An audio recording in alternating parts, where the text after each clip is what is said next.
Hi, everybody, and welcome to the PUL Championship Weekend. I will be one of your commentators for today's game. My name is Kelly Rusin, and right below me on the screen, you will see Sam Farnsworth. We will be commentating this first semifinal of the Indianapolis Red versus the DC Shadow. The winner of this game will go on to the final tomorrow, Sunday morning, against either the Raleigh Radiance or Medellin Revo. Um, we are out here in Columbus, Ohio at Fortress Obetz. So thank you to Fortress Obetz for hosting us and the Columbus Pride all of this year. Um, these teams in the PUL are committed to this league's vision to center humanity, to empower and support athletes' physical and mental wellness, and to strive to be anti-racist in everything that we do. Our work for equity in our sport aligns and intersects with the battle against discrimination in all of its forms. With this purpose in mind, we invite you to reflect on how far we've come and how far we still have to go before our sport, this ultimate frisbee, is truly equitable. With that, Sam, how are you doing today? Kelly, I'm doing great. I'm excited. I'm not there in person, but it's sunny and beautiful here in Boston. It looks sunny and beautiful out there. What's the weather like on site today? It is a gorgeous day. I'm looking out the windows right now. I can see the field right over here, and there is not a cloud in the sky. It is perhaps like a light breeze blowing through Columbus right now, but it is, as my high school coach, our new Stravaharian, used to say, today was born for ultimate. I love that. I love to hear it. I think both these teams will appreciate a nice little thrower's wind, as we all like to call it. And without a cloud in sight, I hope they're sunscreened up and ready to play. Both these teams incredibly talented, top to bottom. What are some things you're looking forward today in this game?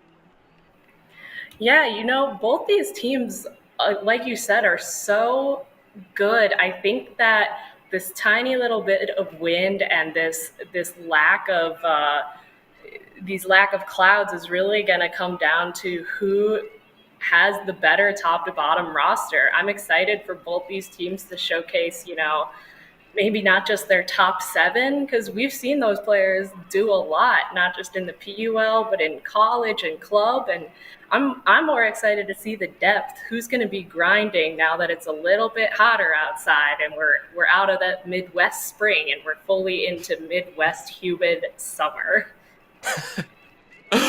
Oh well, the humidity is the secret killer.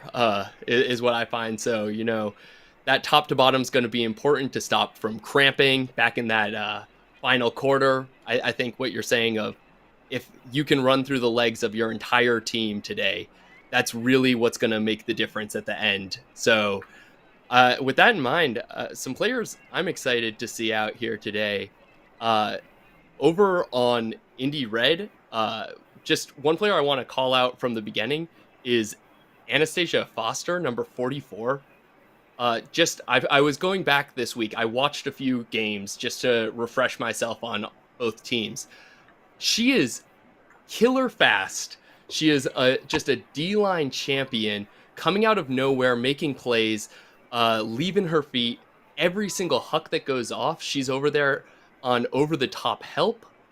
So I think we're going to see great things out of her today. Kristen Dudley, number 17, just a wheel of Indy Red's team, really keeping them intact on offense, moving the disc around evenly. I think great things to see out of both of them. Yeah. Any players that Um, you're excited for out there today? I'm I'm always excited. Let's see. Going for through this DC Shadow roster. I will say at the beginning of the season, I didn't read their roster and I just saw their score results, and I was like, how is this team just putting up double digit wins on every single other team? And then, looking through the roster, we've got Cami Groom, absolutely phenomenal player. Again, going to be playing on Boston Brute Squad, or previously played on Boston Brute Squad. Who's to say where she's going to be playing this year? I think Um, Cammy Groom is well, on Phoenix this year. oh, I think A you're killer right. roster. Sad to see her go, but a great team to go to. Yes, I believe Phoenix is really gunning for that top spot. I feel like they've gotten cheated out of some big wins in the club season previously, and they are just poaching some elite players this year. Um, it looks like on the field we've got the coin flip coming in. Uh, or perhaps the coin flip just ended. So that will determine which team will be pulling and which team will be receiving the pull, and which side of the field each team will be starting on.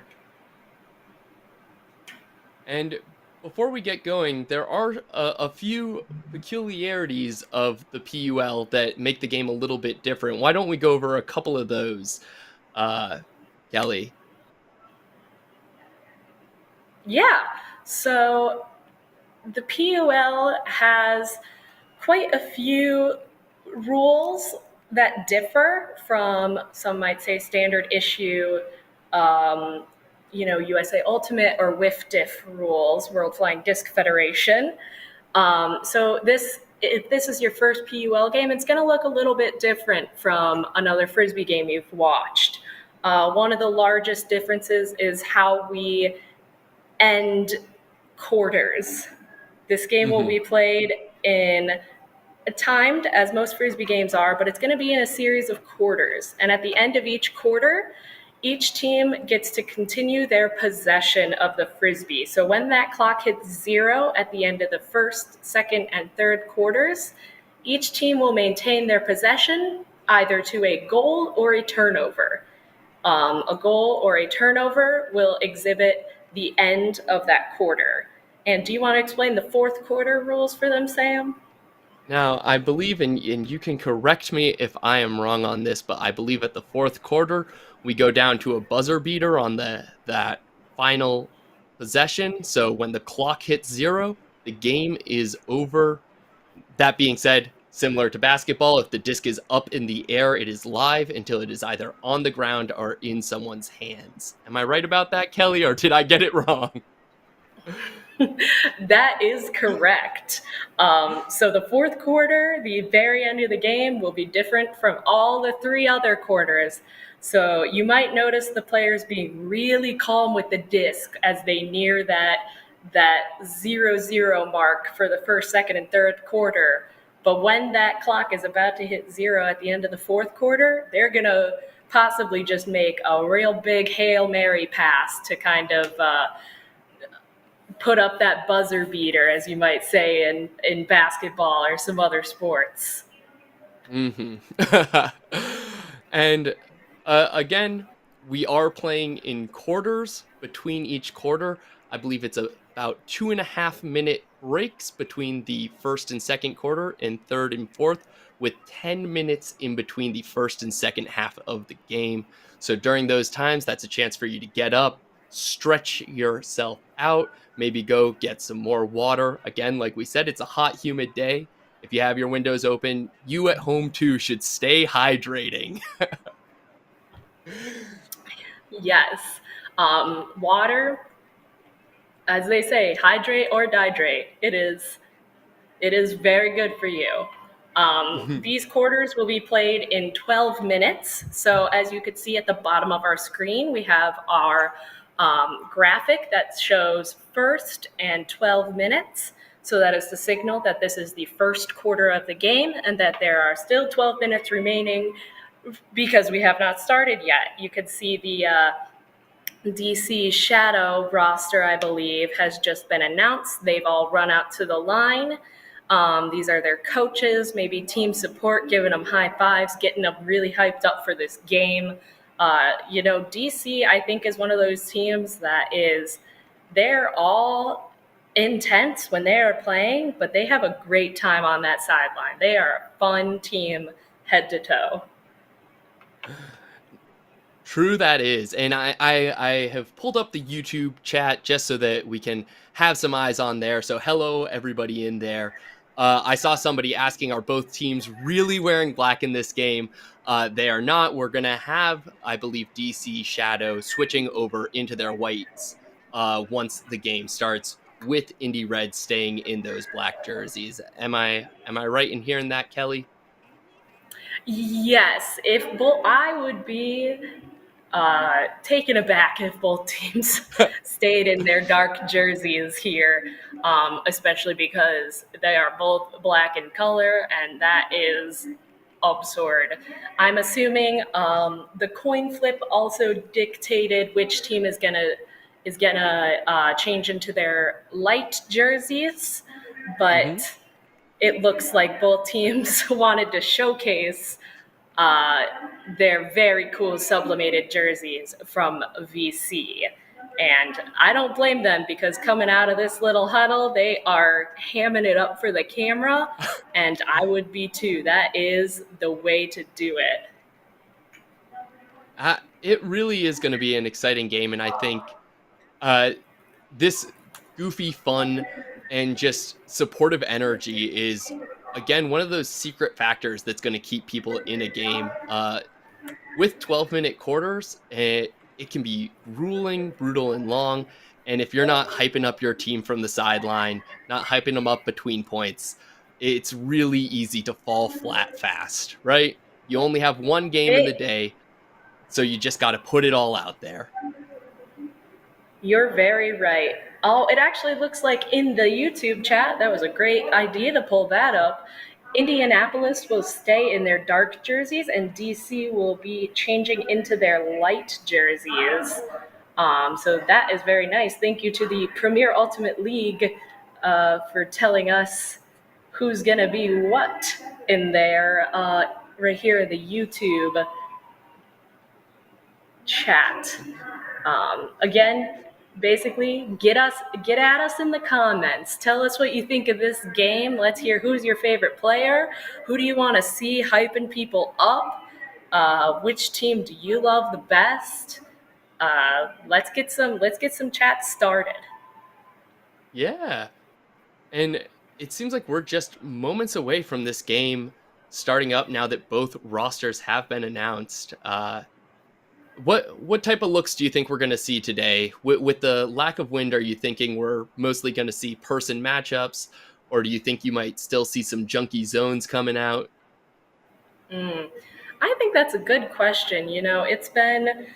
I think we're a little bit farther in the season. These teams, at the beginning, it's kind of hard to just take all these players that you've seen about four or five of them on your college team. A few of you might have played club together, but the big challenge and what makes the PUL and the AUDL and the WUL so exciting is you're only playing with this specific group of players for a short amount of time um,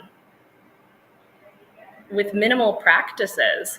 So I think these teams might possibly have their you know challenges worked out, and now maybe we're going to see some more big plays. Cutters know who their handler is, who's gonna just absolutely boost it. Those handlers know who they can trust to just absolutely roof somebody. I would be excited to see some big plays coming out. Mm-hmm. That's speaking of roofing people. I know one of the people I highlighted earlier in this off of Indianapolis Red, Mary Timmons, uh, back I think it was against Strike, just had point after point that she was just getting up over people. So I think she's one of those people we're going to be seeing up over the top of people. And then I'm going to throw it on Shadow. Uh, Claire Trope from Brute Squad, historically, not this year. I believe down with Scandal now. Well known for in that deep space, just coming up with disc over and over again where you think she won't. So I think we have great potential to see some big air balls, some great speed, And I wouldn't be surprised to see some bodies flying through the air today. That is what this sport is made for. Um, Big fan. I would be disappointed if Annalise Peters over there on Shadow doesn't throw a 60-yard hammer to the end zone for one of her teammates to just snatch out of the air. Um, I'm excited to see that. I know she wants to do it. The question is, will she do it? I coached against Annalise Peters at college nationals in the December nationals this year, and I don't think any conditions could stop her from sending something down the field. I don't think there's any level of tension that's going to stop that shooter from just placing an absolute saucy biscuit somewhere that nobody expects it. And a saucy biscuit is the exact right description. I don't know if any two words are better for that. Uh, See here, I think we've got some final team huddles before these two teams will take the field. You can see, yes, it looks like DC Shadow has finally changed into their light jerseys. A lot of these players Mhm. are hydrating. They are playing on a turf field, which, if you've ever, played this sport, or maybe you've played soccer in the past, you know that that turf gets so hot when it is just baking in the sun. So these players have got to be sure that they're hydrating, they are wearing sunscreen. If they're getting a little bit sweaty, that disc can be a little bit difficult to handle. Um, Mhm. so I think that's going to be another challenge that we're seeing today is just who can compete best with this heat that for us in the Midwest is a little bit new. Luckily, both of these teams, unlike the two teams we will see in our next semifinal, are from areas that have wild weather mood swings. They're probably prepared for it to start snowing at halftime. So we will see. That's true, and it looks like we now have DC Shadow out there ready to go. They're going to be pulling right down to Indy Red. It looks like the wind has probably picked up quite a bit, just looking at the jerseys. But we'll get a little better insight on the conditions when this first pull goes up. Looks like Claire Trope with the disc ready to pull. Yes. So we do have DC Shadow pulling. What I'm thinking is upwind to Indianapolis, who will be receiving, but don't quote me on that until we watch this a little bit more. Maybe we can get a flag or something uh, on camera so we can see which way this wind is really blowing. But Hmm.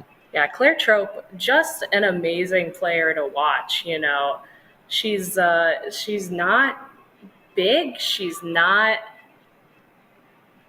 that intimidating when you look at her, and then you play 1 point against her, and it's never mind. I never want to do that again.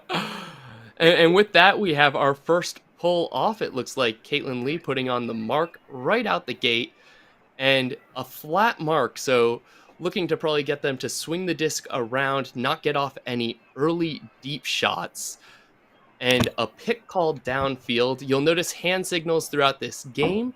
So if you see those two fists thrown up in the air like a field goal, that's a pick. Ooh, and picked off in the middle of the field. That was number 66. Jackie Wong coming in to get the disc, and DC Shadow is off to the races right away. They are known for making these quick breaks on any turnover. So if you see them coming through, getting the disc, oh, in a turn as I am speaking, but I think right off the gate, we're seeing that defensive pressure that DC Shadow has shown all throughout the season. Yeah, that's the commentator's curse. As soon as you start to compliment a team, they'll make a you, mistake. I'll try and hold some of my favoritism towards teams to the side or highlights of them while there's a call on the play. Again, DC Shadow Think picking off an errant disc there. What did looks you see like. with that call there? I believe that was a pit called again. Looks like in the commotion of Indy trying to get back onto defense, two players might have gotten uh, stuck together. And in these pick calls, like a basketball pick, it is if a defensive player is unable to get to their offensive player that they are, what we say marking up against, they will call a pick. They can be picked by anybody, offense or defense, and it still is a legal call for them to make.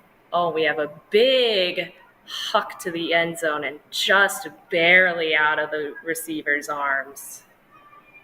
Yeah, I think that right now we might be seeing a little bit of that beginning of the game jitters that can happen in all games.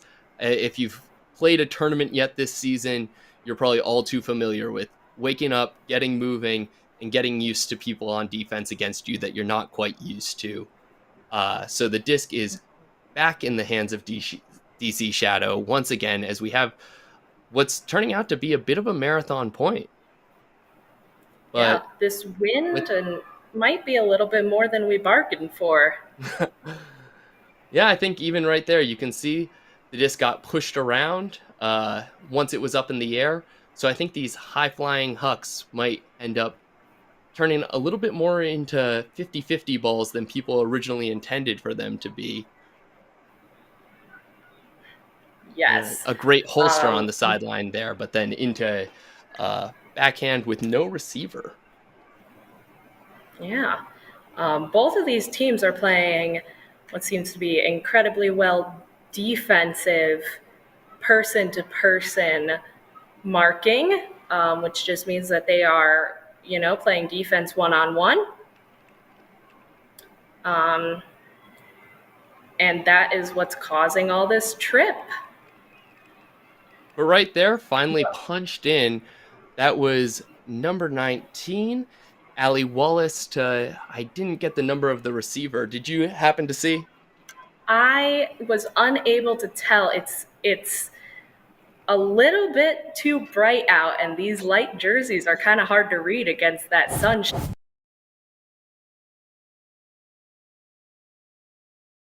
Get another look at it. Oh yeah, that I, might be, if I'm correct. I want to say number 33, um, who is Amanda Murphy, who actually plays for Phoenix. Which, I mean, if I'm correct and that's the player, Phoenix uh, is a club team that's full of quite a lot of Raleigh Radiance players, which is another PUL team here competing for the championship. They will be playing later today at 5:30 p.m. against the Colombian Medellin Revo. And Annalise Peters on the pole for DC Shadow. in great position right out the gate there, getting them trapped right up on the sideline. Indy Red, though, getting it off very quickly with some quick swings. That's something that I always tell my players, hey, if the disc is on that sideline, don't take the time for the other team to get down. Let's start swinging it off right away. And very quickly, Indy Red is looking more comfortable with the disc, just chopping it up down the field, finding those easy unders. And once again, the commentator's curse comes in, and maybe the wind pushing that one a little bit faster than the receiver was ready for. And Annalise Peters Yes. picking up the disc. Oh, beautiful upline throw. And to another, not quite in, or it is being Oh, called in. All right, that's uh, Ashley Buke with the point there. yes, Ashley. Um, Ashley has been playing frisbee for quite some time. She started her career at in Iowa in 2005. So she is just, one of those leaders I'm sure that her team looks up to as, what I like to call the frisbee elders. People who've just been around this sport for years and they know how to play. They've seen the culture shift, and they've stuck with it.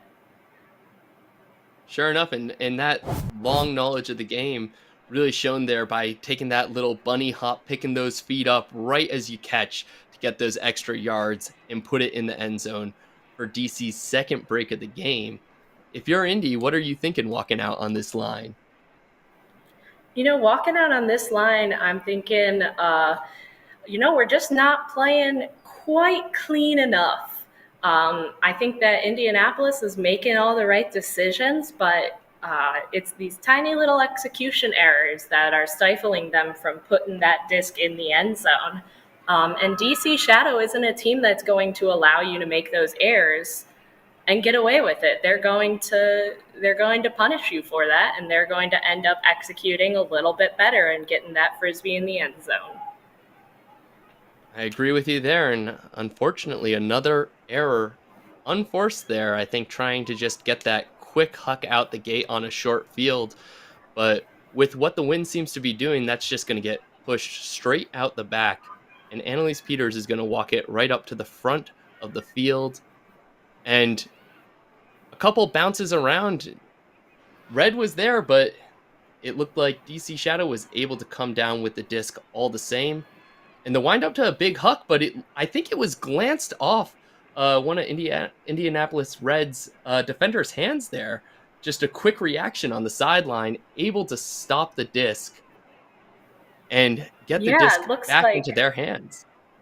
they were able to get just a pinky on that can stop that aerodynamic flow enough. And we see Tracy Lowe picked up the disc and quickly getting it centered for Indianapolis Red. Ooh, Bobble, but kept the toes in. That's important. If you bobble the disc and you then catch it out of bounds, it doesn't matter where you started. And Indy Red almost able to come down with oh, it a bit right at the end, a little bit of frustration there, I think, thinking if I had just pulled the trigger a second earlier, maybe I would have had it. But I think we're starting to see yes. that grit coming out from Indianapolis that I think is going to end up in a point pretty soon for them. Yeah, this is one of those, Indy might be holding on to themselves a little bit, and I think once they start to let go of whatever's holding them back, they're going to see some points on the board. Right And there is there it one. is. We Fantastic. love Finally to punching it see in. it. Yes, I Yeah, and believe, hard to see numbers here, but I believe that was Tracy Lowe in the end zone for Indy. Um, let's see. I think so as well. That looks like Tilo coming down with the disc. They just oh, were over the top with the speed. mm-hmm. Fantastic. And with Let's that, see. sure enough, I number think that's 11. Tilo doing a lot for their team on that point. They had a lot of D's. They were always right there on their defender. Just making sure to put that pressure on is sometimes all you need to maybe get inside the head of your opponent and force those turnovers. True, true. And now we get our first look at Indianapolis Reds D line and DC Shadows O line. What do you think we're going to see from these two now?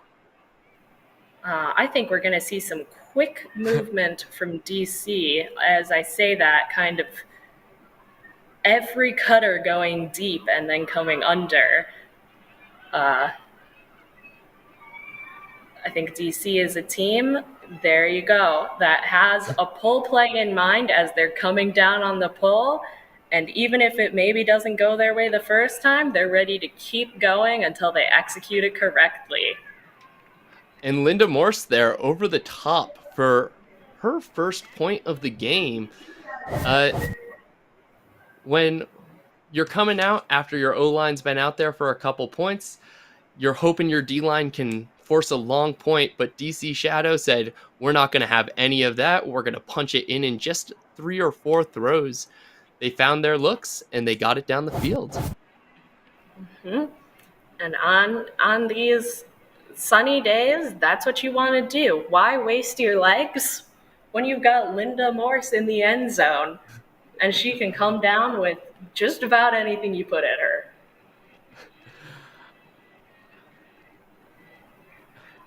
It really is just stifling when you look at DC Shadow's roster, how many names I feel like I grew up looking at as saying these are incredible talents, still just in the game playing. I I think really what Indy Red has to be doing here is digging in, finding that grit, and just pushing through some of these players as DC Shadow comes out right away and is putting on tight body defense and a huck over the Ooh. top.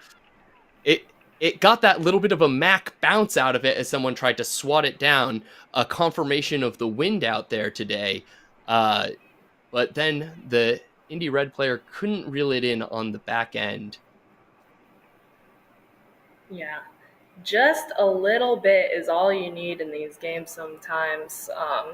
You could tell that Indy Red offender in the end zone had enough for a taste of catching that disc, but just not able to complete it. But that's all right. They have gotten it back with a DC Shadow throwing error um, that Indy Red was easily able to catch.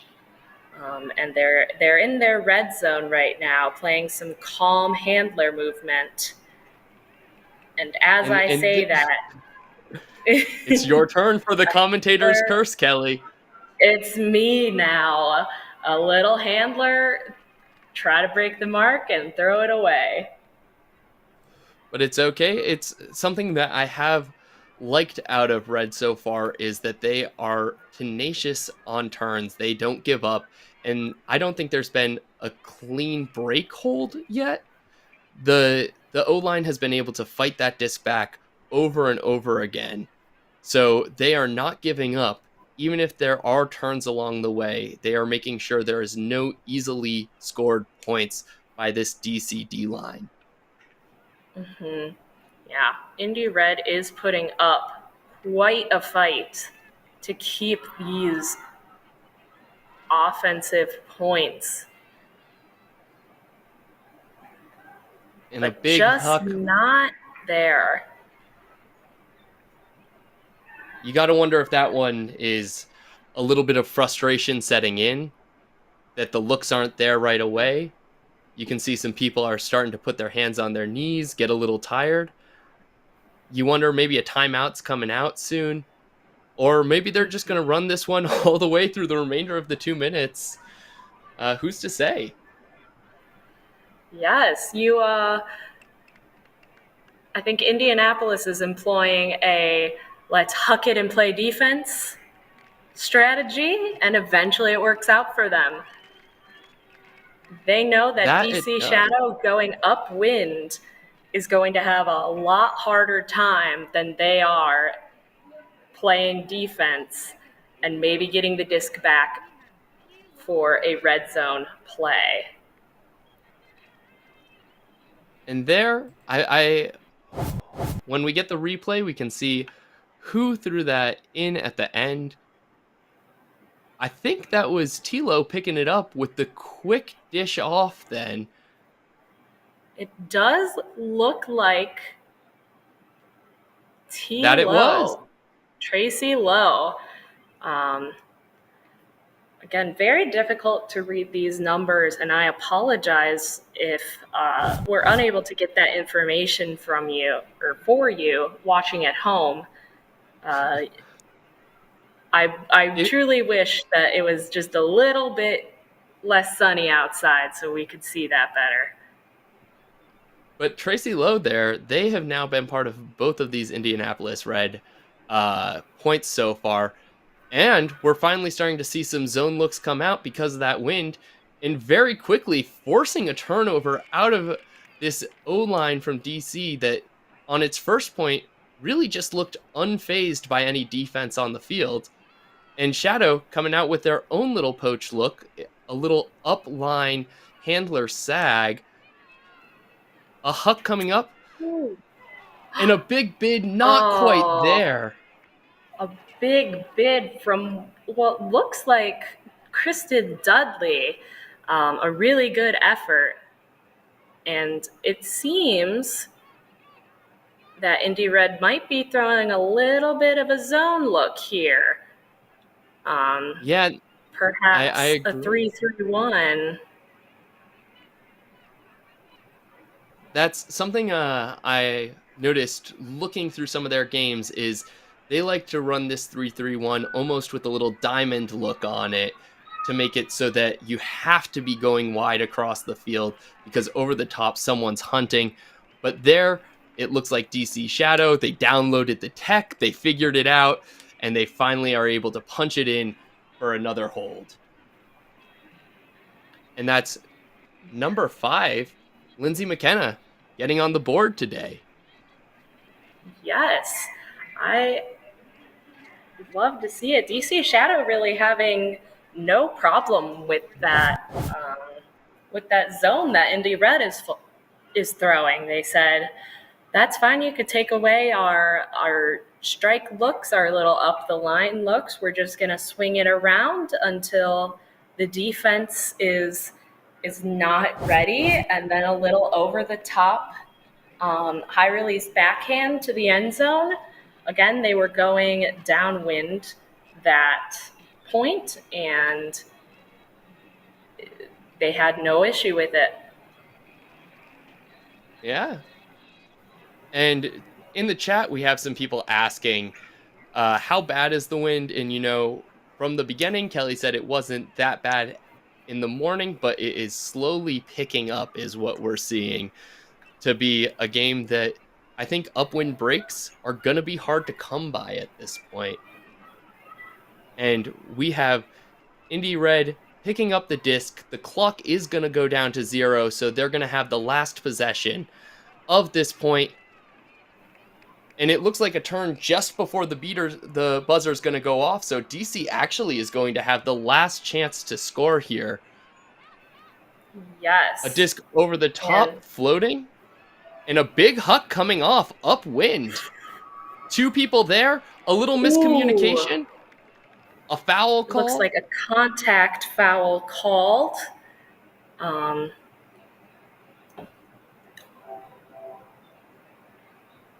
and it I looks would like it is not assume, contested. yes, that's what I am assuming. So this player is going to be able to take it at the front of the end zone.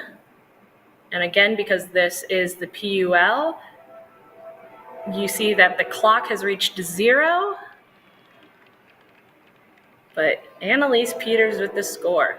But the teams have one possession left as the clock reaches 0. And with that, DC Shadow up 5-2 at the end of the first quarter here. Uh, Looking like the wind for them at points, they're just carving past it, making easy work of that upwind huck. Uh, and I think getting a little lucky on that contact coming through, it looked like they kind of doinked the discs between themselves. And unfortunately, the defender coming through, making contact, causing a foul on what might have been a turnover anyway. Mm-hmm. Yeah, it looks like Lisa Dang was there for the assist for DC to Annalise Peters, and um, I think you were right that that disc might have been put a little bit too far for the receiver, Lisa, to do anything about it. But because there was contact, and it was possible for her to get a hold on it, then um, she does get to take it to the front of the end zone. Um, I guess that's one for Indy to brush off. And if I'm their coach, I'm telling them, we've got a brand new quarter. We're only down by 3, but I would make it a 0-0 game to 3, and we're going to go win that game to 3. I think you're right there. And I always like to say 3 points down is the most dangerous point in Ultimate for the other team. Suddenly they are feeling relaxed. They might think, okay, we have this buffer behind us, but one break is a momentum shifter. And if you're not keeping your foot down on the gas as DC, I think that Indianapolis has a ton of time to just get right back in this game. Now, that said, I don't know that DC Shadow is a team that's going to take the foot off the gas just because they have a couple breaks. I think they're going to keep things working hard. But there have been opportunities. There was a break opportunity when DC's O line was out there.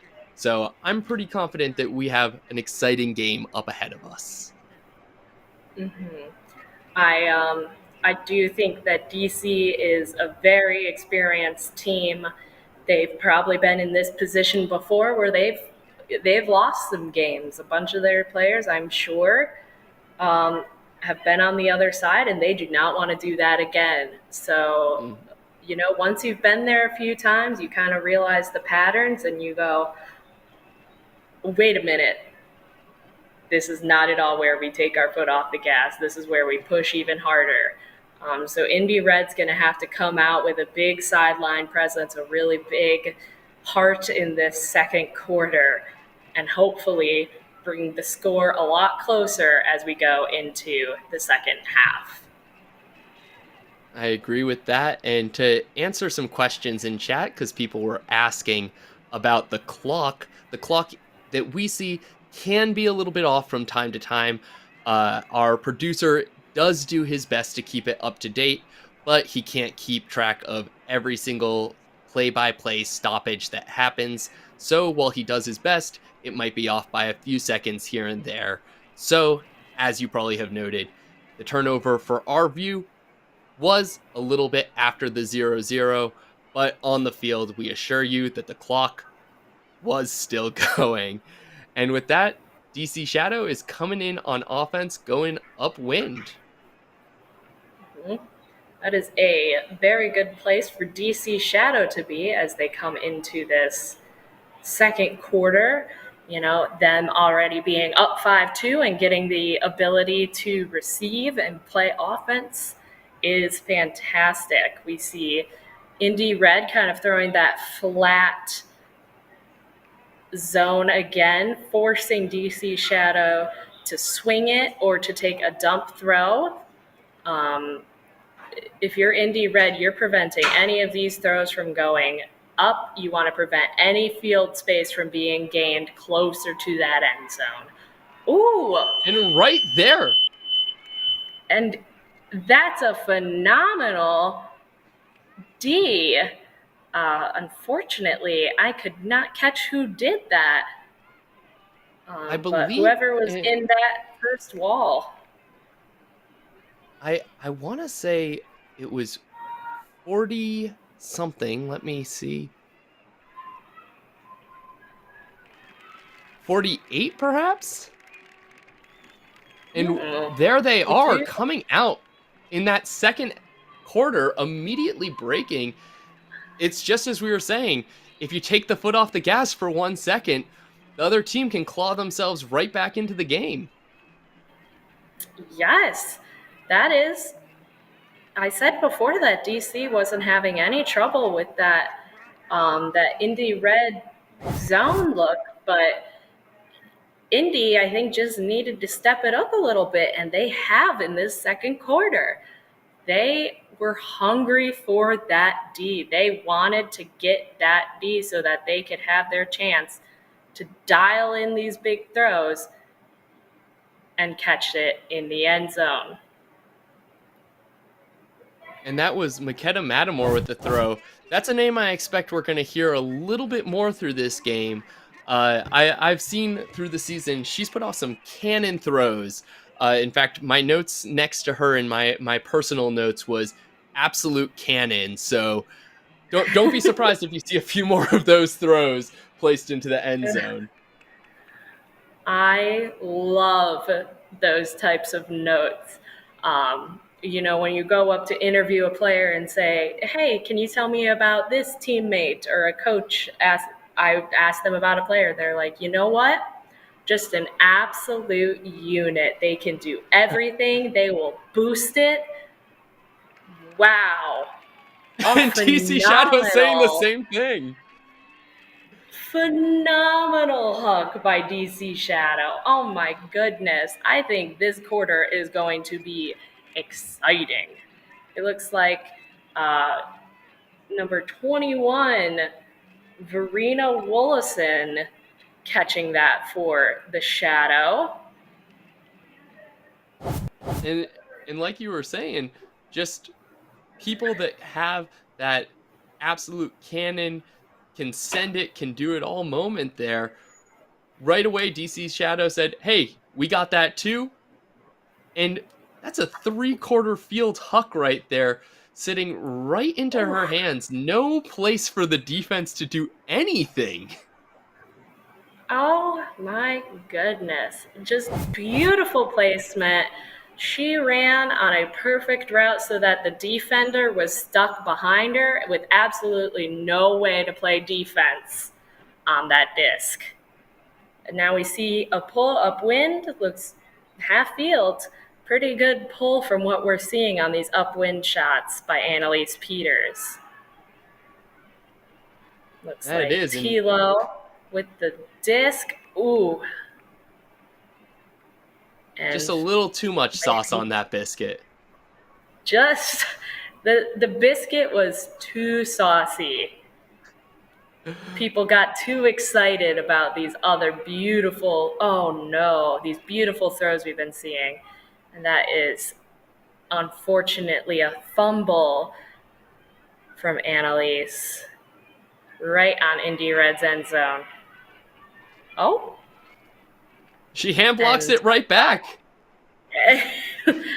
I thought that was maybe a foul, but Annalise has just these amazingly quick reflexes that always make you think you're going to get away with that throw, and you will be surprised at how quickly she's able to get a hand block or even a foot block on you.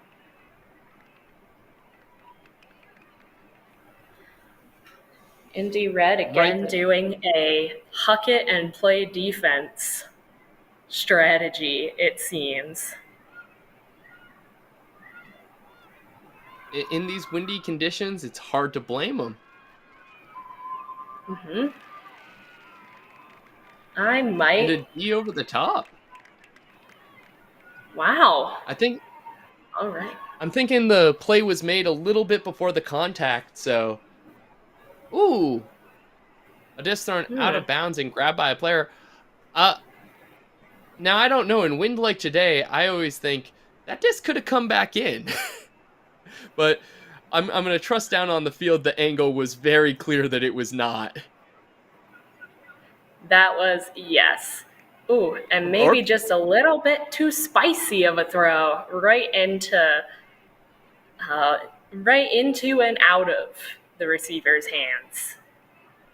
now I am gonna say perhaps the disc didn't lie and said, "Hey, I was coming back in bounds. I'm going back over to Indianapolis after that one." Yeah, this is looking a lot cleaner than we've seen earlier this point. Indy is being a little more patient. Ooh, and I do see what the thrower saw, but unfortunately just a little too close to the defense there. That's in these high wind days. The thing is, the wind's going to push it down when you're going in that downwind direction. So if you're trying to hook it up over, you really kind of have to put it up and away, or else it's just going to fall right back down and the defense will have a play. In an interception right on the line, let's see if Indianapolis can convert it. Hmm? Good. good centering motion to give them the full range of the field. And I know it does look like this player is in. That first white line is not a correct end zone line. Unfortunately, the fields are lined a little bit off, so we have to go on what the orange pylons are dictating for the end zone. And Casey Gorman came in and said, no, thank you to this point going in. And it looks like we're getting our first time out. I imagine we'll see a couple substitutions happening here with both teams looking to either favor getting their O line players out there, maybe some D line players coming out for Indianapolis, and uh, even just finding some fresh legs in what's been a long point. That's another one of the differences that you see in the PUL is on timeouts you can swap out players. Yes.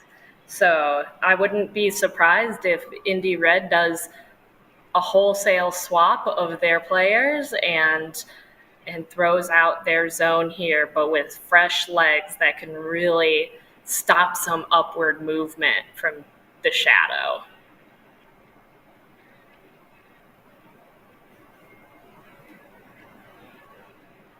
And here now we're waiting for Shadow to set up their offense as Indy Red takes their defensive positions. And it does seem that they're going to throw this zone defense again. And we are in the Callahan territory for Indy Red if Shadow makes any dump throws.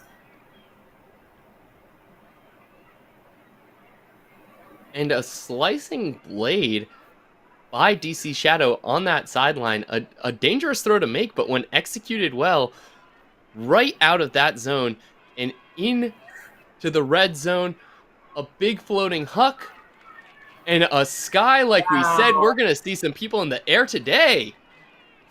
Yes, that was a huge attack on the disc. This player, I believe that was, well, now I'm not too sure. I thought I had a totally different mind. Actually, I believe that is number 12, Linda Morse, who was in that end zone. And that makes sense. Linda is an aggressive player. She knows exactly how to attack that disc at the right angle so that she has the better body position. She is pointing to the back of the end zone, telling her receiver, I got you, just put it up. And attacking that space above the defender's head, spiking the disc. I love to see it. I think that's 2 on the board for her today. I think they're going to slowly stack up if she can keep getting up in the air like that. I'm not sure how you stop it. I honestly, if you see Linda Morse running deep, you gotta just pray because if it's me running out there, she's absolutely going to get that frisbee. I don't know about anyone else, but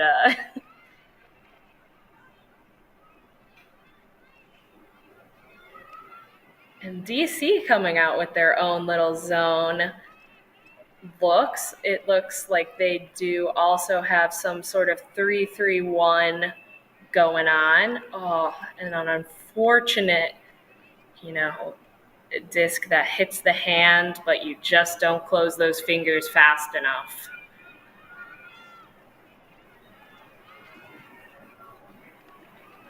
And tiptoeing it on the line. Yes. A That's great Lindsay grab from McKenna. DC Shadow. Yes, Lindsay McKenna. Also bringing in what I Another, think is her second point. I believe so. Just another very strong player for the Shadow. Lindsay she is good at what she does, and that is having this great, body awareness. She actually played for, the U24 mixed national team back in 2019. So it's not just us hyping her up. Lindsay is actually that good. She's played on really every every team kind of in that Pennsylvania region, I believe.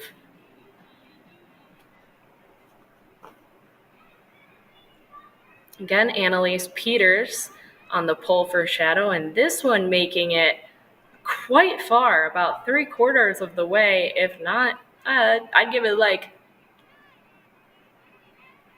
5/8 of the way up the field, judging by my eyesight. Indy I Red agree with being that. very good on these catches, just absolutely gunning for it.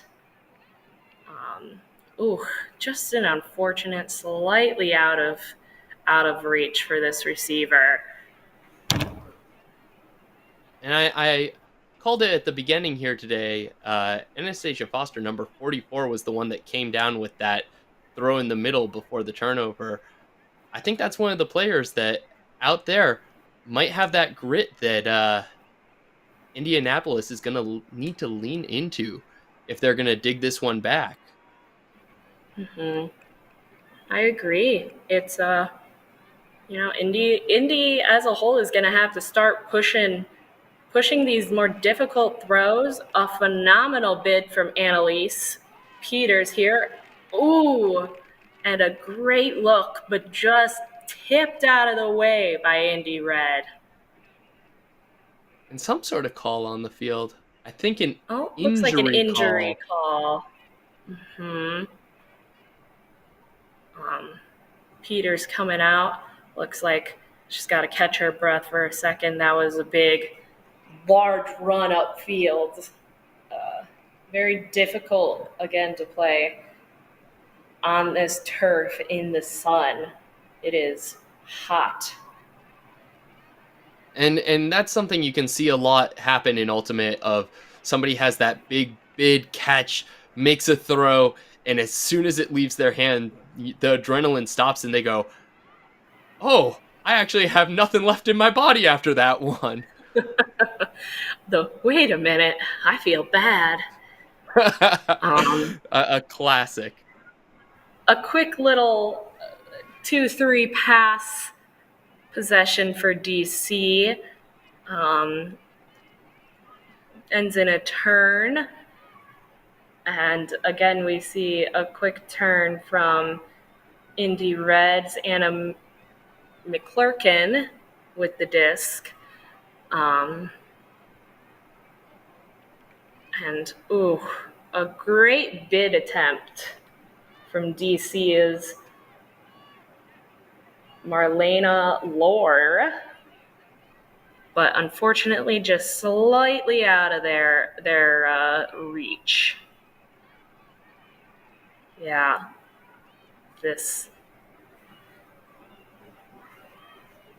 And this point's been dragging Throws are on for a different. while. Mm-hmm. Looks like person on the mark might have gotten a little too overzealous about stopping that strike throw and came into contact with the person holding the disc. Oh, ooh. You hate to see it. One of those trust throws, but maybe the receiver was not ready for it. And here we have a little back and forth. It was Matamore to Foster, back to Matamore in deep to, I believe, Emily Wyckoff, but not quite able to rein it in the end zone. That was a good, quick give and go. It looked promising, but again, not quite able to finish off the point. Mm-hmm. And here we have Aaron McCann with the disc, and DC's got to work it all the way back up the field. Erica to Casey Gorman, and they seem to be having an easy time working it up to Olivia Monroe here, number 30. Oh my goodness. Absolutely huge bid. Unfortunately, camera cut just too quickly and I could not see the player number.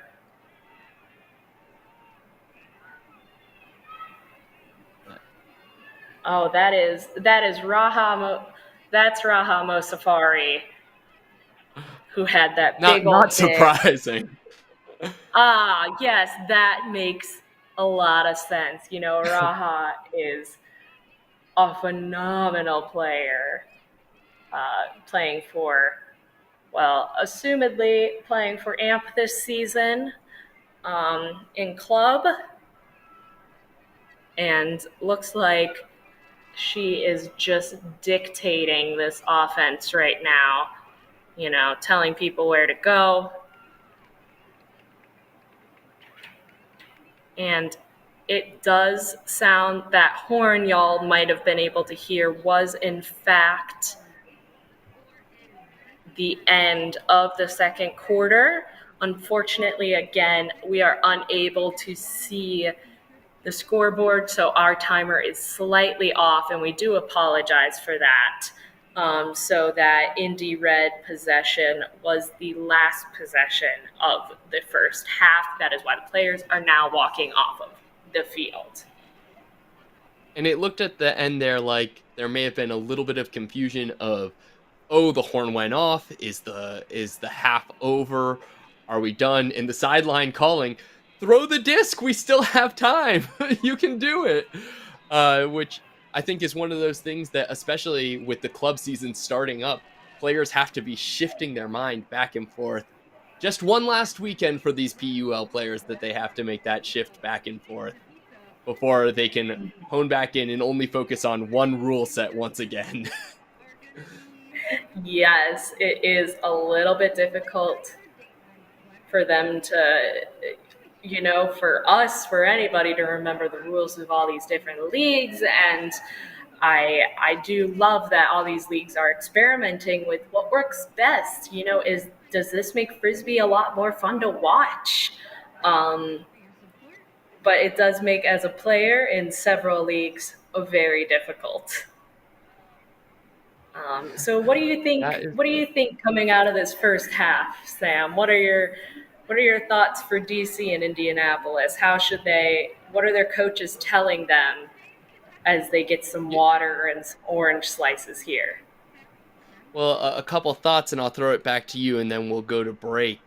Is I think that if you're Indianapolis right now, it might be about slowing down just a touch, seeing your receivers before you're throwing, and even though it's tempting to just huck and play D, if you're making those shots, you got to make sure there isn't a defender over the top ready to run in.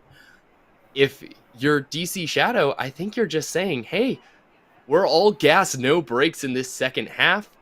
We've been throwing absolute cannons. The wind is not stopping us. This zone is something that we can shred if we are locked in. And so for them, I think it's just a matter of keeping it all checked in. And during this 10 minutes, not cooling off, which you can see a lot of them are out throwing. I think they're saying, hey, it's only one game today. We don't need to turn off. I agree completely. You go hard for these 48 minutes of play, and then you get to rest all night. True that. Now, our producer is saying we're going to throw it off to a break, so we will catch you all right at the beginning of the second half.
right in the red zone, looking to punch it in.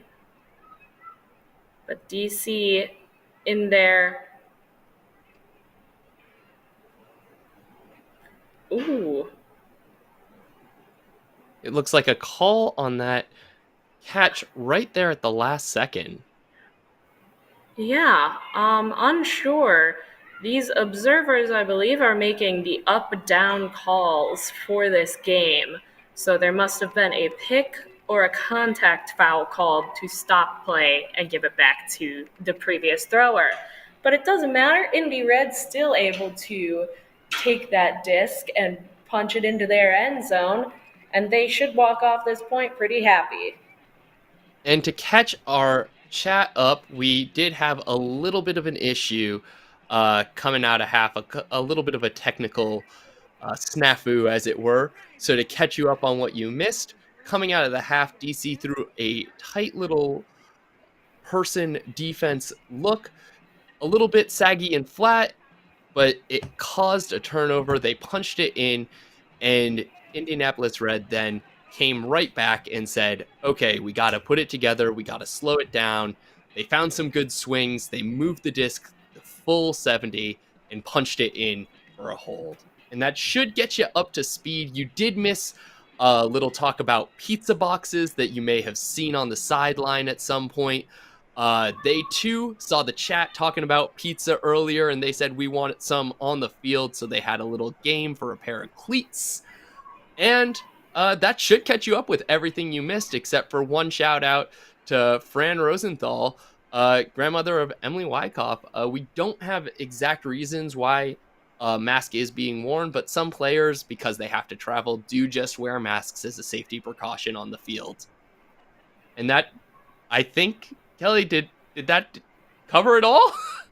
Um, I believe that does cover it all. Um, yes, make sure that y'all are getting in this YouTube chat, telling us what your favorite pizza toppings are. Maybe argue about pineapple some more. I know that is very hot and in contention basically all of the time. Um, give us some fun things. What's everybody doing right now? Where are you watching from? And who are you rooting for? And it And right looks there, like, DC Shadow. yes, a phenomenal patient point for them. They came out on offense just swinging it back and forth between their handlers as if they had all the time in the world until Indianapolis left a deep shot open. And you know what? Shadow's going to take advantage of that. They see that deep shot in the end zone. I think that they have good enough players that they're going to take that 8 times out of 10. And what's interesting here is it looked like the defender was right there over the top, maybe thinking that disc was going to hang just a second longer. But Nada Tremonte just getting in there, putting her body in the right position and saying, look, I know you're there with me step for step, but I'm the one that's going to take this disc and score. Hmm. That is, the wind speed picking up today. It is kind of fluctuating between 12 to 15 miles per hour here in Columbus. And I think fluctuating is a really big term to pay attention to. I can see the treetops, and sometimes they are completely still, and then 2 minutes later, they are blowing everywhere. So that's a lot for these frisbee teams to take in about, it's not a constant wind. It's really difficult for them to adjust their throws every second for whatever the wind is coming at that point at the field. True enough. And now I want to point this out as something that's a little behind the scenes. People might not know this. Caitlin Lee with the disc there, dishing and going, moving so quick. Uh, Caitlin Lee and I go to the same gym. And just the other day, and DC Shadow punching in the point. But Caitlin Lee and I go to the same gym. Just the other day, she was practicing for her first ever weightlifting meet, putting up gigantic numbers. So to see her right now running this hard is kind of amazing. Oh my gosh, that is spectacular. Seeing these athletes being so good at frisbee and then knowing they're also so good at, you know, weightlifting or track, or they're a doctor. Rasa Mostafari is a dentist. Like, all of these players are not just ultimate athletes. It is phenomenal that this sport allows such diversity in that realm. It really is. And as somebody that does a lot of strength training myself, just knowing the soreness I go through, seeing someone move that well right now, just a powerhouse of a player, Caitlin Lee, uh, nickname Grinch. Not sure the the origins of that one. Incredibly nice person, so maybe it's the end of the story. Grinch, the heart three times bigger. Yes, I would love to hear if anybody knows the origins of any frisbee nickname. Maybe besides collegiate men's nicknames. I know those can sometimes be a little iffy. And this is, in fact, a good, clean production. Uh, You but, can say that again. yeah, certain nicknames are just so silly and they come from nothing, and I love it. I agree with that. And Indy Red, seeing some of the most patient upwind play that I think we've seen from them, and just caught standing still. Commentators curse. I really should. We should never mention when people are improving. But You're not right going to as we get say any it, play by play. This is, DC Shadow just oh, immediately with the run through D, the huck, a little dish, and saying, "Hey, I'm just gonna go oh my corner to goodness. corner." What a Wow, I play! want to say that was Claire Trope on the throw, uh, if I'm correct. And then, hard to tell who that receiver is. Number 7. Number 7. Are we seeing that right? Um, oh, yeah, that's Cammy Groom. Well, that makes sense. You know? Zoom, zoom. I'm going to say Claire Trope to Cammy Groom.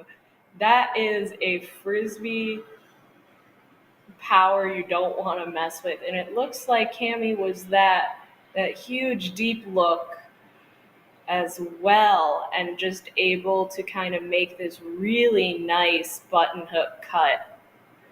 Um, and Claire has those throws easily, able to put it away from the defender, no problem. Claire might, or sorry, Cammy might have stumbled a little bit at the end there, but an But absolutely those are, beautiful way to score a point.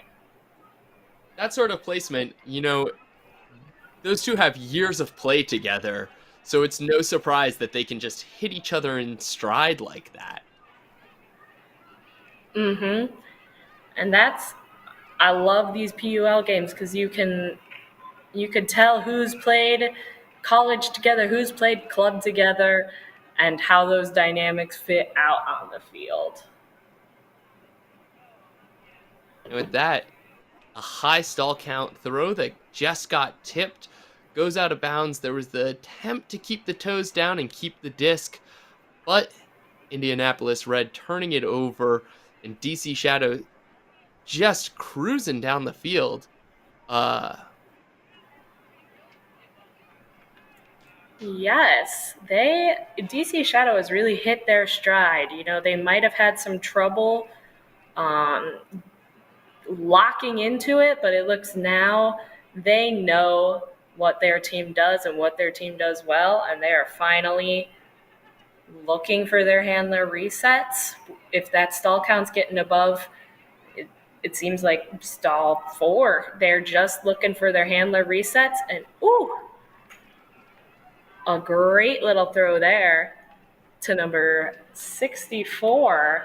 Um,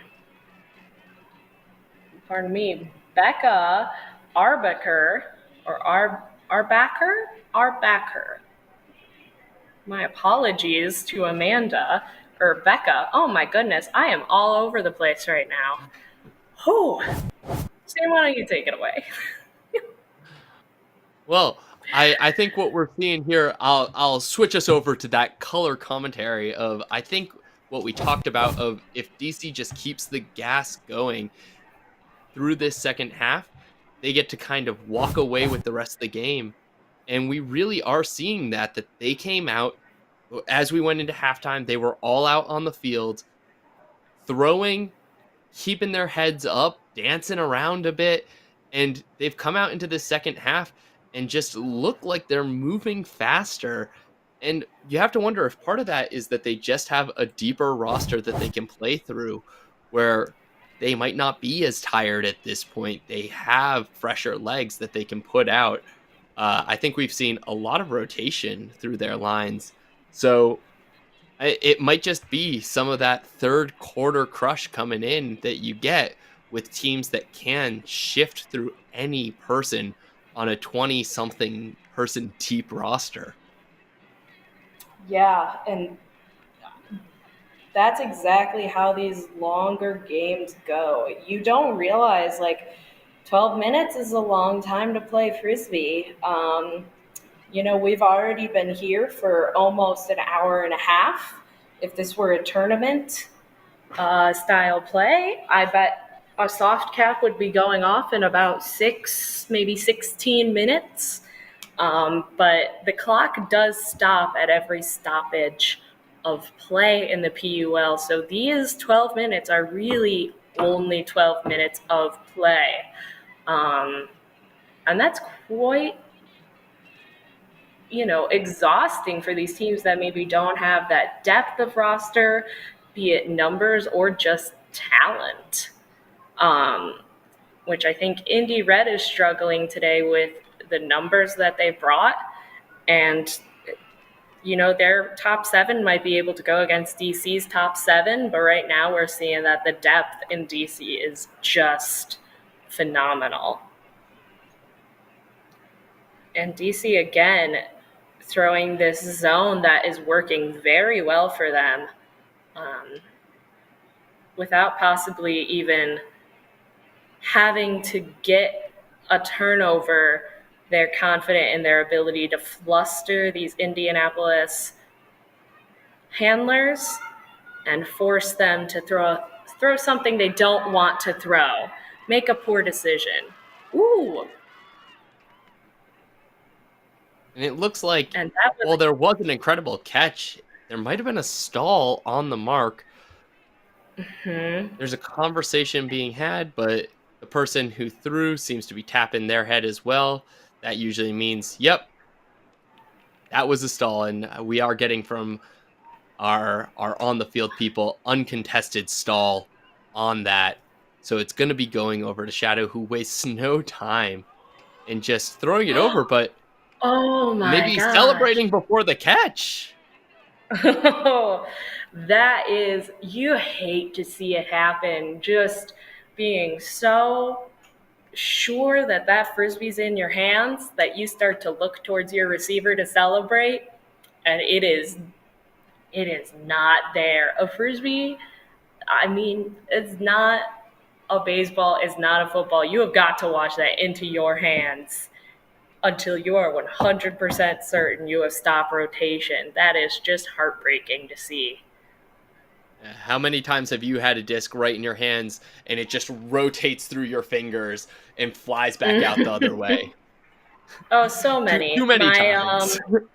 Too many times. And that's all right. DC gets another shot at it, and they're able to convert this time. My college coach, uh, who is Deanna Ball, used to tell my mom when she would come to watch our games, Kelly is doing great, but she just does not watch the frisbee into her hands. She starts looking around for people to throw to before she even has the frisbee. And I learned from that, and I maybe missed a few great throws on stall one and stall two, but I stopped dropping the disc uh, before I even caught it. I'd say a great improvement there. And Claire Trope, again, we're just seeing her continue to show off that throwing arsenal, putting in another point, and it, DC looking a bit unstoppable in this game as we're coming down into the final minutes of the third quarter. Yes. We've got about 2 minutes left in third quarter here. A very nice pull from the shadow, making it about halfway down the field. Indy Red picks up and centers very quickly.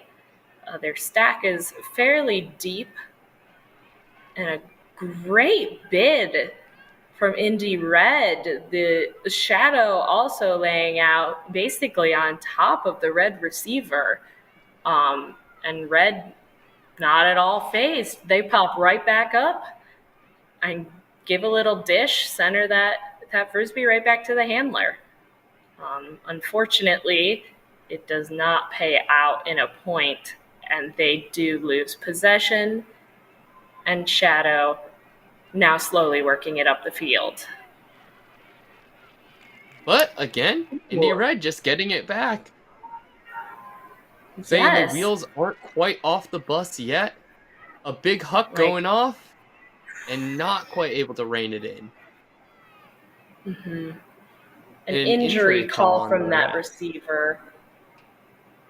Again, one of those you give yourself, you just go all out, and it is so hard to keep playing after that. Sometimes you just need to go to the sideline and take a quick moment to collect your body, make sure that you are in charge of your body once again. Yep, that was Kristen Bolte Baxter coming off the field. Hope she can return in just a moment. Hope it is just that it's a hot day on hot turf and the air just got knocked out of you. That's what you hope. Ooh, trying to A do little slip little, of the disc. yeah, trying to do that little two-player give and go down the field. That's all right. DC will get it right back. That's You see them centering. This Indy Red Cup is playing a little bit farther off than they have been. I think that's a little played bit over the top. tired. Yeah. And DC is just going to keep running through them. Ooh, they've got the legs and they've got the throws. They are finding the holes everywhere in this zone.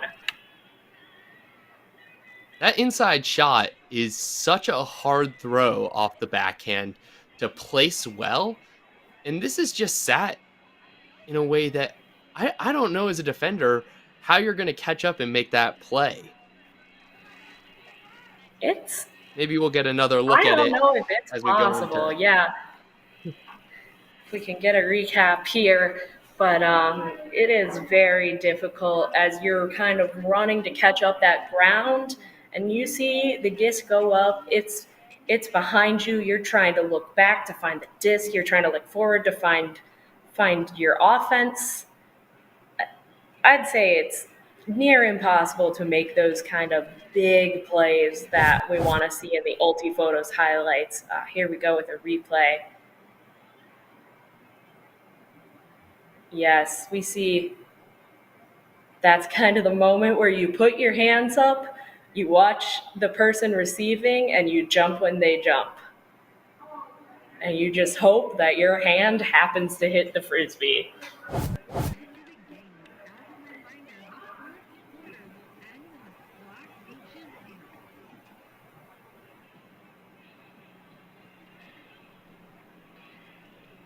I think we might have a It looks like. timeout being, or no, it's the end of the quarter.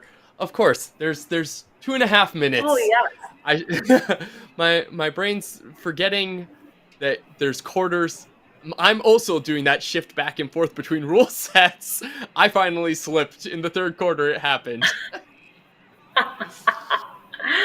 Yes, the going back and forth between. I was just reading the YouTube chat.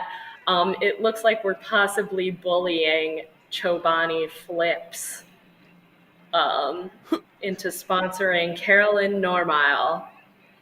I love to see it. Um, you know, if what's more ultimate than just sending out every single semi-large to large corporation a sponsorship letter and being like, "Hello, please give us money, thank you." I Um, that's what I want to see is more teams just getting strange sponsorships. Uh, I was convinced a year ago I was gonna get Topo Chico to sponsor my club team. I brought a case yes. to a tournament and took a bunch of photos. I was like, it's gonna happen. It's gonna happen. And I was never reached out to.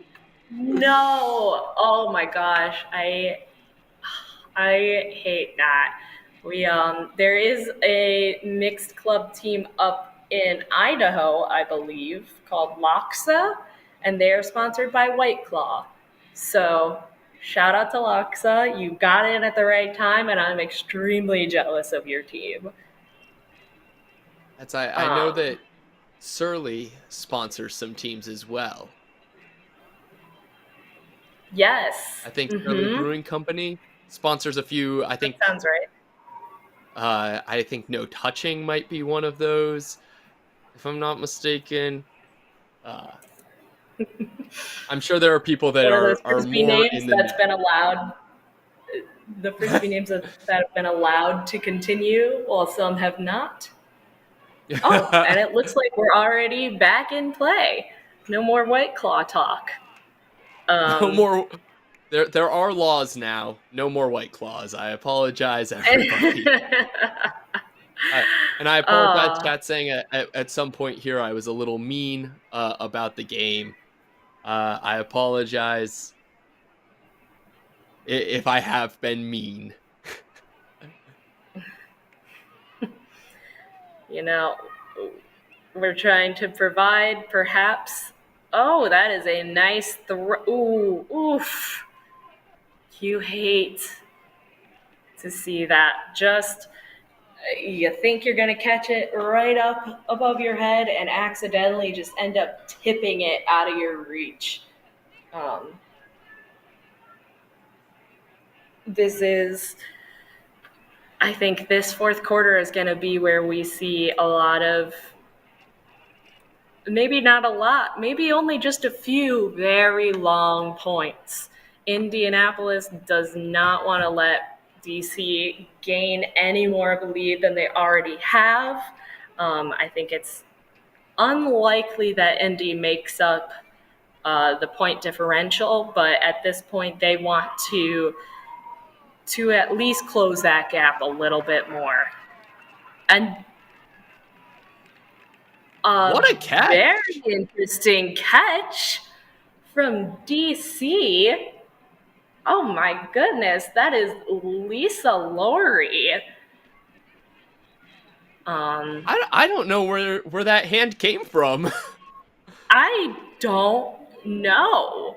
That was phenomenal. I hope we could get a replay of that. But right now we see Lisa being congratulated by their team.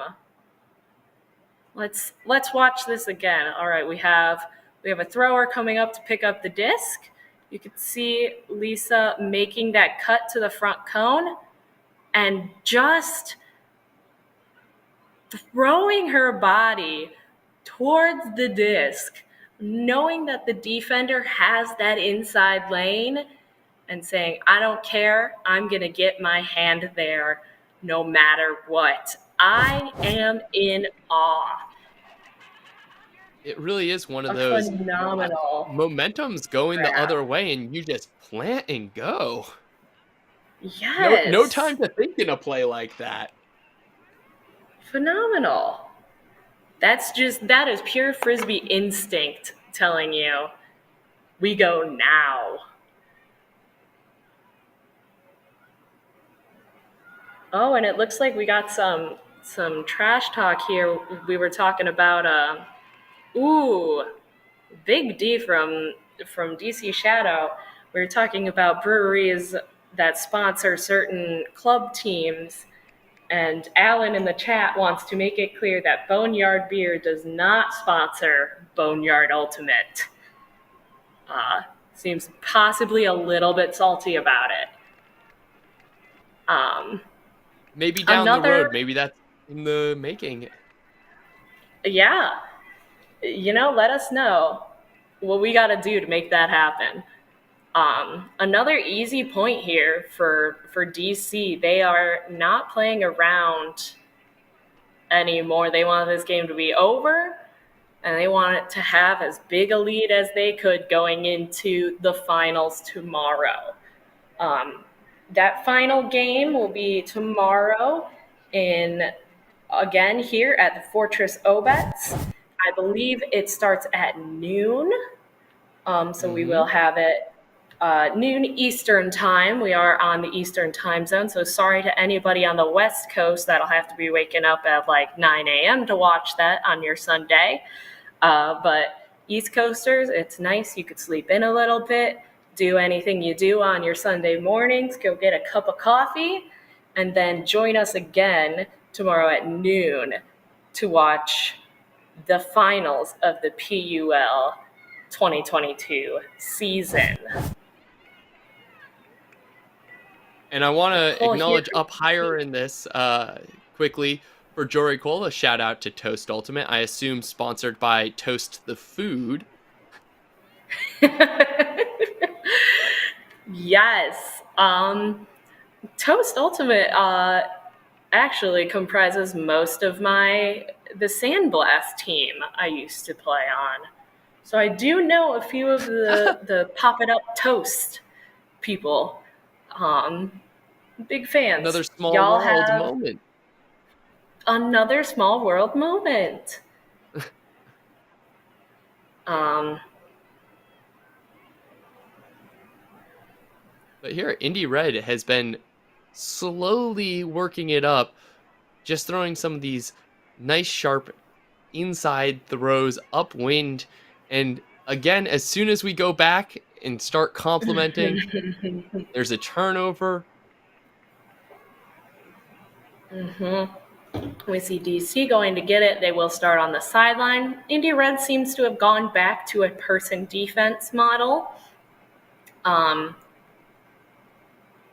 Perhaps their coach has decided, um, DC is really just tearing up Indy's zone. They aren't thinking much of it, so Indianapolis might be switching back to this person defense to see if they can catch them on their toes in a little bit of a different defensive structure. I think you're right on that. I think it's a long-standing coaching method. Don't let the same look stand for too long. But there, DC Shadow again, just patiently finding their looks and punching it in for another point. Yeah, I think this DC team, once you allow them to get their momentum, they're not going to let you stop that. They're going to be pretty consistent.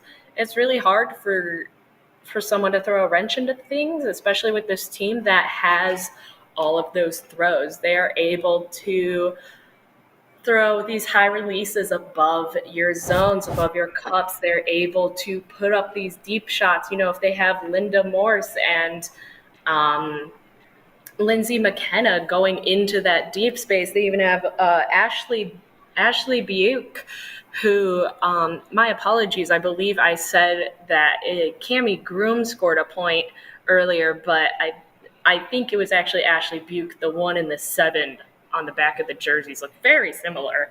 Um, you know, I thought it didn't look like Cammy, but who am I to I was say? gonna say.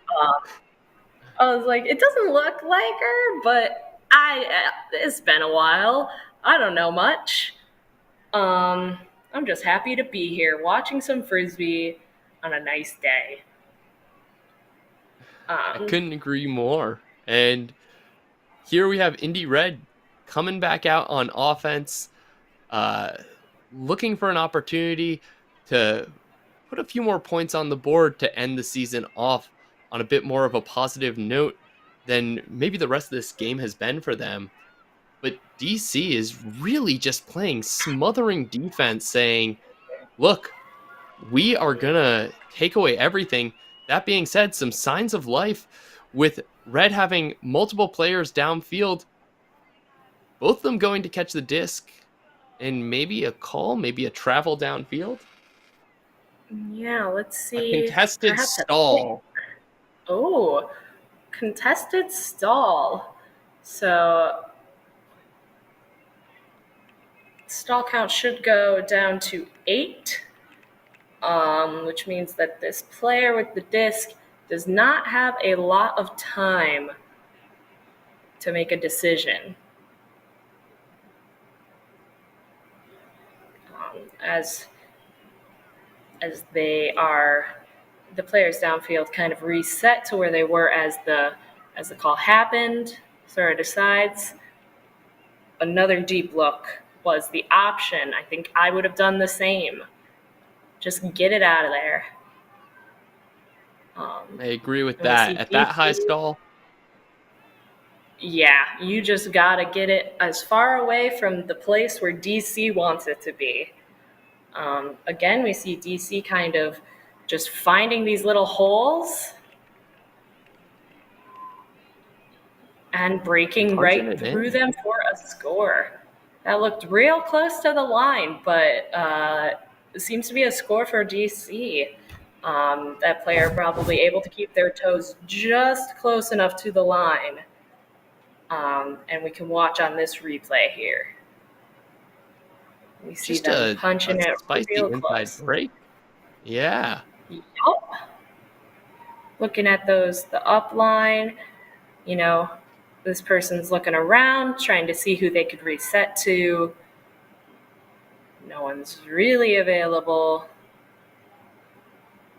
And then, oh yeah, able to keep that toe just barely on the inside of the line.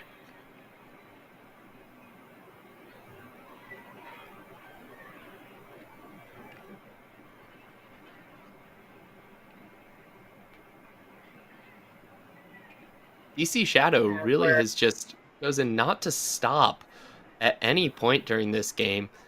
And I think at this point, some of that can be about building that momentum. So when you go into tomorrow, everybody still has that intensity and is ready for the next team to come.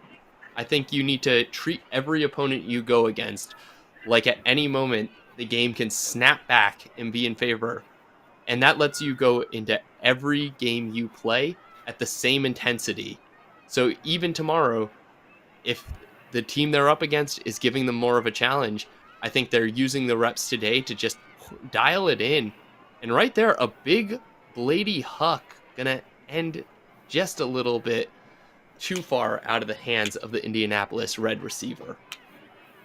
you can yeah, you could see DC definitely using this game now to work their roster, work the players that they know are going to be on the field together tomorrow morning or tomorrow afternoon.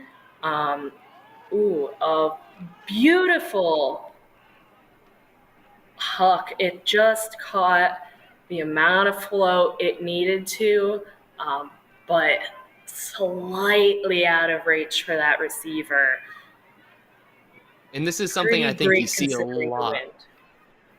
Yeah, this is Mm-hmm. something I think you see a lot with those floating throws is as they're getting down, they're just about to get to the point when they're going to bid. They're maybe you can see the arms sometimes windmill a little bit just thinking, oh, I'm going to go now. And they go, oh, I needed 1, 2 more steps. And they lose a little bit of the speed they would have needed to make the play. Mm-hmm. Yeah, just that tiny bit, even of hesitation, which I think in a lot of players, especially when I was playing competitive frisbee, it's not necessarily a decision you're consciously making. It's something your body does or does not do subconsciously. You're either diving for that or you're standing up and keeping running. And that split second, you don't have a lot of time to think about it. It's extremely hard to make that decision. It really is. And DC Shadow with a little run and gun ultimate here, just catching, immediately putting it back off to the next person, not letting the stall count get too high, and a little over the top flick Oof. to bidding player, not able to reel it in. You hate to see it. It's just DC has been really good, especially in these later points of getting close to the end zone. Their handlers look to center the disc. They'll keep switching which side of the field they're attacking from, so that they wait until a cutter can get open. Oh, and a large hop from what looks to be Linda Morse, or perhaps Ashley Buke. Um,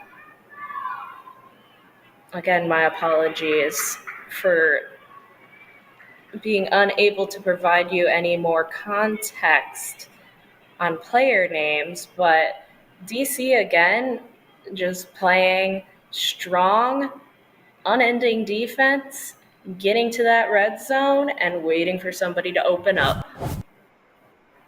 That's something I think we've seen a lot with DC through this game is that when they get to the end zone, they're really being patient, isolating out one player at a time and attacking open space in a way that they can clear out at any moment.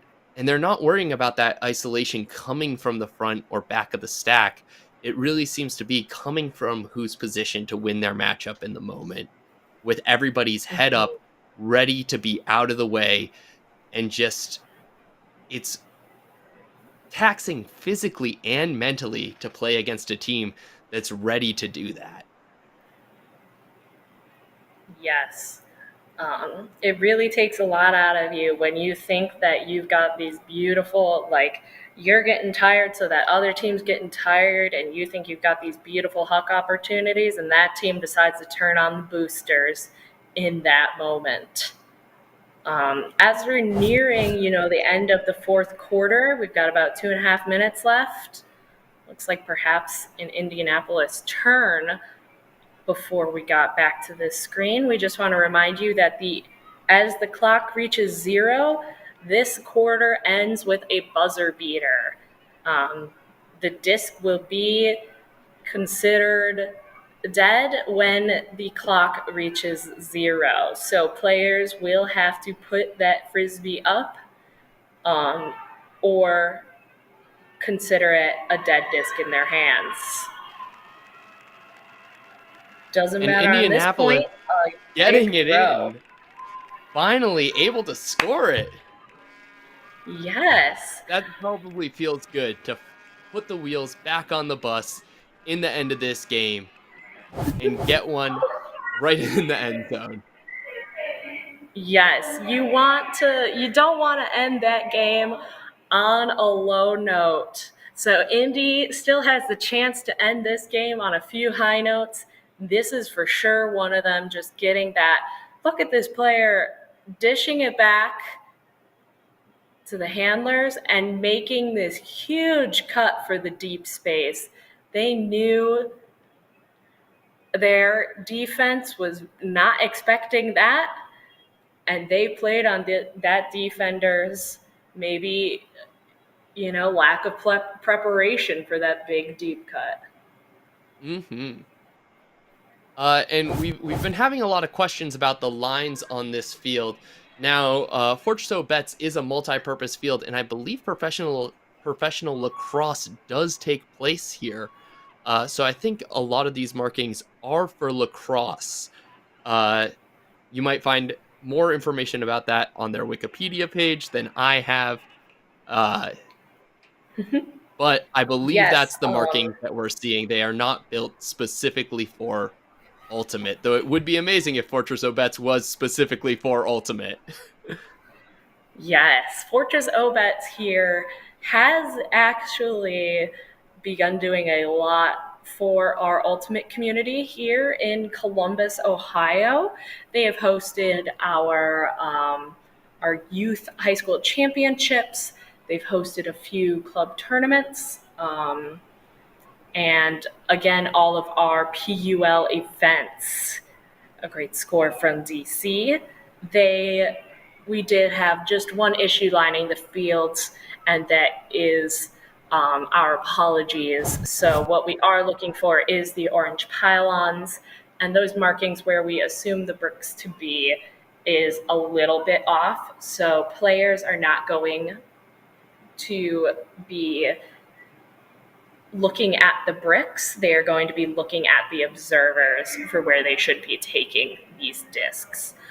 Fortress Obets is a phenomenal field. They do have fully stocked bars and usually food trucks or restaurants around the field. There is a large building complex behind them with seating and dining. They have done quite a lot for the Ultimate community, and we're very thankful to have them supporting us. I Fortress Obets, home of Zucchini Fest. I heard the Obets Zucchini Fest. I Oh, read that when I I was love looking up the location. That was one of the first things I saw. that. That is amazing. I've not been out to Zucchini Fest yet, but now I'm going to have to go. I've I heard they know, do right? a really great haunted house as well. They At Zucchini Fest? Uh, possibly. I don't know when zucchinis are harvested. If it's in the fall, then possibly very similar time frames. We In see a Indianapolis, you're throwaway. looking for that bang bang into the end zone, but just overthrown a little bit. Yes. Um, Annalise Peters looking like she was gonna go get the disc, and Sideline has a new one for her. Um, yeah, everyone in the chat, this is a phenomenal field. Ooh. Player trying to find that disc, just having it be slightly out of reach.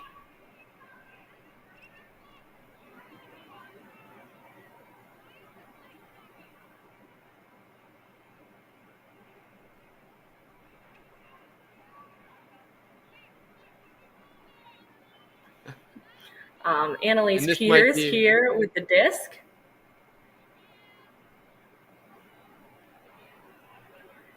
Centering. We've got less than a minute left in this game, the first semifinal of the PUL 2022 championship weekend. Again, our clock will be slightly off. We do apologize. It's difficult to coincide with the live clock in the stadium. But as soon as that buzzer hits zero, you're likely going to see a large uh, deep pass, some might call it a Hail Mary pass, put up by either one of these teams to try to get just one last score in before time is up. DC Shadow, though, looking patient and willing to just let the clock go down. Will they give one last buzzer beater throw, or will they let the clock go out? It looks like we might be getting it. I The hear disc is the clock deep. going off, and that is it, folks. That is DC Shadow will be moving on to the finals. Congratulations to them. That was a very well played game by both teams. Yeah, and coming up right after this at 5:30, we have our other semifinal game. If you're looking to find out who will be playing against them tomorrow at 12 o'clock, I think that whoever is going into that game is going to have a tough time, as DC really is looking like a powerhouse team coming into this championship weekend. Yes. So stay tuned. Thank you for watching, everybody. Um, and again, in 1 hour, we will have your Medellin Revo versus Raleigh Radiance game coming up. Yep. And Kelly and I also want to remind people at 7 p.m. today, don't forget to check out the Disc Diversity game happening, their Continent Tour game in Durham. It's going to be a fantastic game. We both want you to tune in, 7 o'clock, streaming on YouTube as well. Huge game. Huge names for it, Kelly. Huge names. I love the Disc Diversity League. A great chance to showcase Black players in Ultimate. Again, that will not be on the Premier Ultimate League channel. That is on the Disc Diversity's personal YouTube channel. The two are not affiliated. We just wanted to let you know Sam and I are big supporters and that you should all go check that out at 7 p.m. Eastern Time. So great Ultimate all day long. You can check that out. Even later tonight, there's more Ultimate to be seen. And enjoy the rest of your days. Thanks for commentating with me, Kelly. Thank you, Sam, and thanks to our fans. Thanks to both teams. We'll see y'all later.